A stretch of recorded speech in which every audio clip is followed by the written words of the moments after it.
Chapter 16 लंबवृत्तीय बेलन right circular cylinder. Exercise आज 16 करेंगे। तो क्वेश्चन नंबर 1 है रिक्त स्थानों को भरे। एक लंबवृत्तीय बेलन की त्रिज्या 7 सेमी और 5 सेमी हो तो उसके वक्र पृष्ठ क्षेत्रफल डैश होगा। तो वक्र पृष्ठ क्षेत्रफल बराबर फार्मूला होता है 2 पाई आर एच। तो 2 गुने 22/7 गुने आर का मान 7 और ऊंचाई है 5। तो ये से कट जाएगा तो इसको गुना कीजिएगा तो आ जाएगा 220 सेमी स्क्वायर। तो इसमें भरा जाएगा 220 सेमी स्क्वायर। एक लंबवृत्तीय बेलन की ऊंचाई 7 मीटर तथा आधार का व्यास 10 मीटर हो तो बेलन का आयतन होगा। तो बेलन का आयतन बराबर फॉर्मूला होता है V बराबर पाई। आयतन को हम V से डिनोट किए तो पाई आर स्क्वायर एच होता है। तो हो जाएगा पाई का मान 22/7 गुने और आर इसमें देखिए D है, व्यास दिया है 10 तो त्रिज्या हो जाएगा, व्यास का आधा होता है त्रिज्या तो हो जाएगा 5 और हो जाएगा 5 हो गया। तो यहाँ पे हो जाएगा 5 गुने 5 गुने 7। तो ये सी कट जाएगा तो इसको गुना कीजिएगा तो आ जाएगा 550 मीटर क्यूब। तो आयतन आ गया 550 मीटर क्यूब। तो यही इसका आंसर है। 3 है एक लंबवृत्तीय बेलन का व्यास 7 सेंटीमीटर तथा ऊंचाई 5 सेंटीमीटर तो बेलन का वक्र पृष्ठ का क्षेत्रफल डैश होगा। तो इसमें भी दिया है व्यास 7 तो व्यास D दिया है 7 तो त्रिज्या हो जाएगा 7/2। तो हो जाएगा वक्र पृष्ठ क्षेत्रफल बराबर वक्र पृष्ठ क्षेत्रफल बराबर फॉर्मूला होता है 2 पाई आर एच। तो हो जाएगा 2 गुने पाई का मान 22/7 और आर का मान है 7/2 गुने और ऊंचाई है 5। तो ये से कट गया और ये से कट गया तो 22 पंच हो जाएगा 110। तो इसमें भरा जाएगा 110। यही इसका आंसर है। क्वेश्चन नंबर 2 का 1 है किसी समबेलन की त्रिज्या 7 सेंटीमीटर तथा ऊंचाई 10 सेंटीमीटर उसके वक्र पृष्ठ क्षेत्रफल क्या होगा। तो त्रिज्या और ऊंचाई दिया है तो होता है वक्र बेलन का वक्र पृष्ठ क्षेत्रफल बराबर होता है 2 पाई आर एच। तो हो जाएगा 2 गुने पाई का मान 22/7 गुने आर का मान है 7 और ऊंचाई है 10। तो ये से कट जाएगा तो इसको गुना कीजिएगा तो आ जाएगा 440 मीटर स्क्वायर। तो यही इसका आंसर है। 2 का 2 है एक लंबवृत्तीय बेलन के आधार का क्षेत्रफल इतना तथा ऊंचाई 20 सेमी है तो इसका वक्र पृष्ठ क्षेत्रफल क्या होगा। तो आधार का क्षेत्रफल इतना दिया है तो हो जाएगा आर का मान इसमें a और ऊंचाई हो जाएगा b। तो वक्र पृष्ठ क्षेत्रफल निकालेंगे, वक्र पृष्ठ क्षेत्रफल निकालेंगे तो हो जाएगा 2 पाई आर एच होता है तो हो जाएगा 2 गुने पाई के मान 2 गुने पाई तो पाई रहेगा और आर का मान हो जाएगा a और ऊंचाई हो जाएगा b। तो इस सभी को गुना कीजिएगा तो हो जाएगा 2 पाई ए बी। यही इसका आंसर है। 3 का 1 है यदि किसी लंबवृत्तीय बेलन के आधार की त्रिज्या आधी कर दी जाए तथा ऊंचाई अपरिवर्तित रहे तो मूल बेलन के आयतन तथा नए बेलन के आयतन का अनुपात निम्नलिखित में कौन सा होगा। तो ये ऑप्शन दिया है तो इसको हम बना रहे तो आर दिया है r/2 हो जाएगा। मूल बेलन का आयतन बराबर हो जाएगा पाई आर स्क्वायर बट्टा हो जाएगा पाई गुने r/2 का स्क्वायर इंटू एच। तो ये से कट जाएगा और पाई से पाई कट जाएगा तो बच गया r स्क्वायर बट्टा 4। तो इसको कीजिएगा तो हो जाएगा 4r स्क्वायर बट्टा r स्क्वायर। तो ये से कट जाएगा तो आ जाएगा 4/1। तो इसको कीजिएगा तो 4:1 हो जाएगा। तो इसका ऑप्शन नंबर सी हो जाएगा, यही इसका सही। 3 का 2 है यदि किसी समबेलन की त्रिज्या एवं ऊंचाई दुगुनी कर दी जाती है तो समबेलन का आयतन कितना हो जाता है। इसमें भी दिया है 4 ऑप्शन, इसको हम बना रहे तो r है 2r और h है 2h। तो हो जाएगा पाई आर स्क्वायर h बट्टा पाई इंटू 2r का स्क्वायर इंटू 2h। तो इसको गुना कीजिएगा तो हो जाएगा पाई आर स्क्वायर h बट्टा 8 पाई आर स्क्वायर एच। तो ये से और ये से ये पूरे कट गया तो बचा 1/8। तो अनुपात में लिखिएगा तो हो जाएगा 1:8। तो हो जाएगा इसका मतलब 8 गुना। तो इसका ऑप्शन नंबर डी हो जाएगा, यही इसका सही है। 3 है यदि किसी बेलन की त्रिज्या दूनी एवं ऊंचाई आधी कर दी जाए दुगुनी होगा। दुगुनी एवं ऊंचाई आधी कर दी जाए तो मूल बेलन तथा नए बेलन की आयतन का अनुपात निम्नलिखित में से कौन सा होगा। तो ये ऑप्शन दिया है, तो इसमें भी बोला है त्रिज्या दुगुनी कर दी जाए और ऊंचाई आधी कर दी जाए। तो त्रिज्या कर दिए 2r और ऊंचाई हो जाएगा h/2 तो इसको हम कर रहे तो हो जाएगा पाई r स्क्वायर h बट्टा पाई इंटू 2r का स्क्वायर इंटू h/2। तो इसको कीजिए गुना, तो ये पाई से पाई तो कट जाएगा, तो बच जाएगा r स्क्वायर बट्टा 4r स्क्वायर गुने 1/2। तो ये से ये कट गया तो बचे, इसमें भी 2 से 2 कट जाएगा, तो ये बच जाएगा 1/2। तो अनुपात में लिखिए तो 1/2। तो इसका ऑप्शन यही इसका सही है। 4 है, समान ऊंचाई वाले दो बेलनों की त्रिज्या में 2:3 का अनुपात है, उनके आयतनों में क्या अनुपात होगा। तो हो जाएगा r बराबर हो जाएगा 2:3। तो आयतन निकलना है तो हो जाएगा पाई r स्क्वायर h बट्टा हो जाएगा पाई r स्क्वायर एस ये कट जाएगा और h से h कट जाएगा, तो बच जाएगा इसमें, इसका मान है बोला है 2:3। तो हो जाएगा 2 का स्क्वायर 4, 3 का स्क्वायर 9, तो ये हो जाएगा 4:9 में। यही इसका आंसर है। क्वेश्चन नंबर 5 है, एक बेलनाकार बर्तन पानी से पूरा भरा है, उसके अंदर उस बर्तन के आंतरिक व्यास के आधे व्यास एवं आधी ऊंचाई की एक बेलनाकार वस्तु डाली जाती है। बर्तन में बचे पानी की मात्रा एवं आरंभ के पानी की मात्रा का अनुपात क्या होगा। तो इसमें भी ऑप्शन दिया है ए से लेकर डी तक 4 ऑप्शन। तो हम लिखे बेलनाकार बर्तन का आयतन बराबर पाई r स्क्वायर h।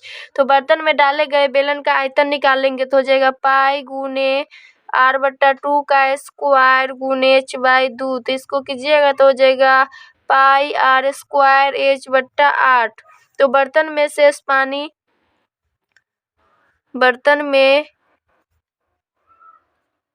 पानी बराबर हो जाएगा पाई r square h minus pi r square h/8। ये घटा देंगे तो ये बच जाएगा 7 पाई r स्क्वायर h/8। अब निकालेंगे बर्तन में शेष पानी तथा आरंभ में पानी की मात्रा का अनुपात।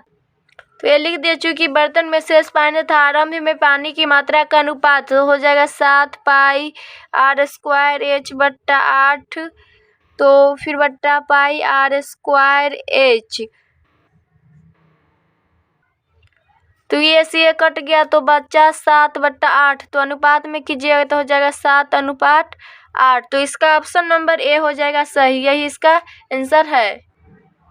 6 है, एक पाइप की आंतरिक अनुप्रस्थ काट का क्षेत्रफल इतना है, इस पाइप की 10 मीटर लंबाई में कितना पानी समाएगा। तो ये ऑप्शन दिया, तो हम लिखे पानी का आयतन बराबर क्षेत्र गुने लंबाई। तो हो जाएगा 100 सेमी स्क्वायर गुने 10 मीटर। तो हो जाएगा 100 गुने 10 गुने 100। तो इसको गुना कीजिएगा तो हो जाएगा ये इतना हो जाएगा। तो इसमें लंबाई निकालेंगे तो हो जाएगा इतना बटा इतना, तो ये से कट जाएगा तो बच जाएगा 100 लीटर। तो इसका ऑप्शन नंबर हो जाएगा सी।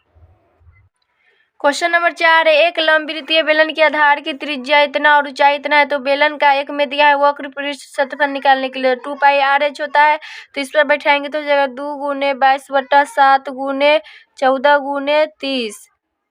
तो ये कट जाएगा 7 दूना 14। तो इसको गुना कीजिएगा तो आ जाएगा 2640 मीटर स्क्वायर। फिर 2 में बोला है संपूर्ण पृष्ठ क्षेत्रफल निकालने के लिए, तो इसका फॉर्मूला था 2 पाई r into r plus.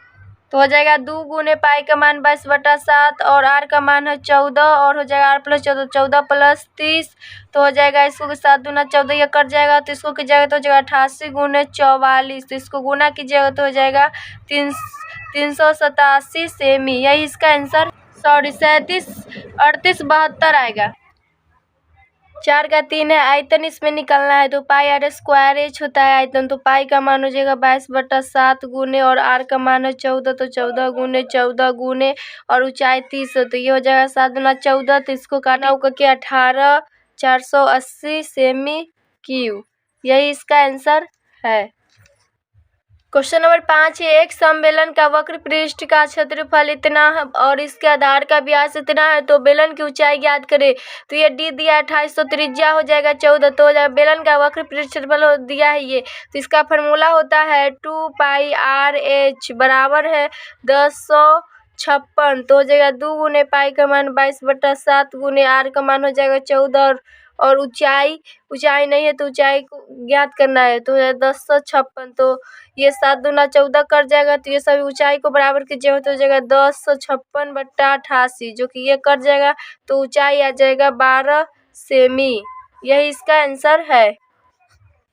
Question number 6 है, एक गोल खंबे का वक्र तल इतना है, यदि इसकी ऊंचाई इतना हो तो खंबे का व्यास ज्ञात करें। ऊंचाई और त्रिज्या और व्यास ये ज्ञात करना है। तो गोल खंबे का वक्र तल इतना दिया है 2200 सेमी स्क्वायर, तो इसका फॉर्मूला होता है 2πr/h बराबर इतना, तो हो जाएगा 2 गुने 22/7 गुने r नहीं तो r गुने ऊंचाई है 35 बराबर हो जाएगा 2200। तो इसको कीजिएगा, r को बराबर कीजिएगा तो हो जाएगा 7×5 = 35, ये कट जाएगा तो r को बराबर कीजिए तो 2200 बट्टा हो जाएगा 220, तो ये से ये कट जाएगा जो कि आ जाएगा 10। तो त्रिज्या आ गया 10 सेमी, तो d भी चलाएगा तो d बराबर होता है 2r, त्रिज्या का दुगुना होता है, तो 2 गुने त्रिज्या आया है 10, तो 10 दूना 20, तो व्यास आ गया 20। यही इसका आंसर।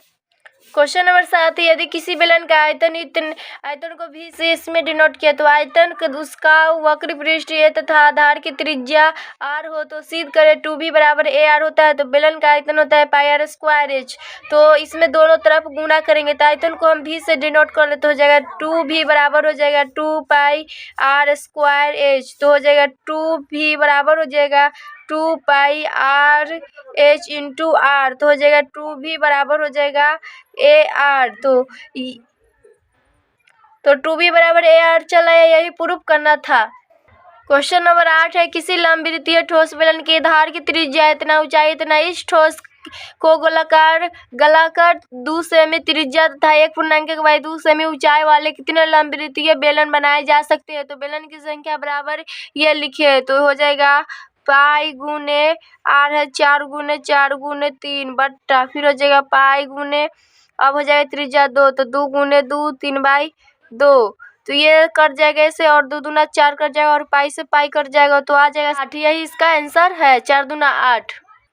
क्वेश्चन, लंबवृत्तीय बेलन का वक्र पृष्ठ इतना और इसकी त्रिज्या इतना है, तो इसकी लंबाई ज्ञात करें। त्रिज्या दिया है और ऊंचाई ज्ञात करना है, तो लंबवृत्तीय बेलन का वक्र पृष्ठफल बराबर होता है 2πr/h, जो कि ये क्षेत्रफल दिया है, तो क्षेत्रफल के आगे आगे रखेंगे तो हो जाएगा 2 गुने पाई का मान 22/7 और r का मान है 14 और ऊंचाई नहीं है तो ऊंचाई को उसी तरह रखेंगे तो बराबर है 1760, तो 7 दूना 14 कट जाएगा, तो h बराबर आ जाएगा 1760/2 गुने 22 गुने 2, तो इसको काटिएगा तो आ जाएगा h बराबर 1760 आ जाएगा 1760/88, नीचे में गुना कीजिए तो ये से कट जाएगा 20 मरते, यही इसका आंसर है। ऊंचाई 20 आ गया, तो यही इसका।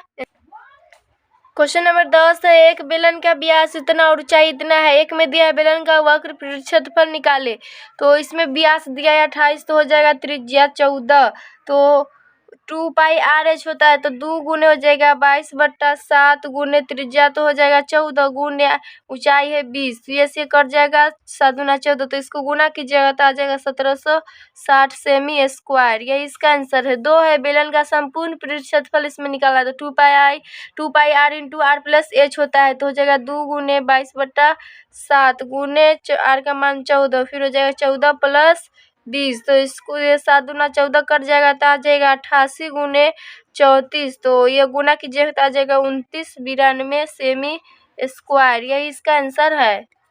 3 में दिया है बेलन का आयतन निकालने के लिए, तो बेलन का आयतन होता है πr²h, तो हो जाएगा 22/7 गुने 14 गुने 14 गुने 20, तो ये कट जाएगा 7 दूना 14, तो ये आ जाएगा 22 गुने 2 गुने 14 गुने 20 बराबर आ जाएगा 12920 सेमी क्यूब। अब निकालेंगे वो बोला है लेकिन ये तो हो जाएगा 1000 सेमी क्यूब बराबर होता है 1 लीटर, तो 12920 सेमी क्यूब में हो जाएगा 12920 सेमी क्यूब में हो जाएगा 12920 बट्टा हो जाएगा 1000, तो इसको गुना कर भाग दीजिएगा इसमें तो आ जाएगा 12.92 L। यही इसका आंसर है।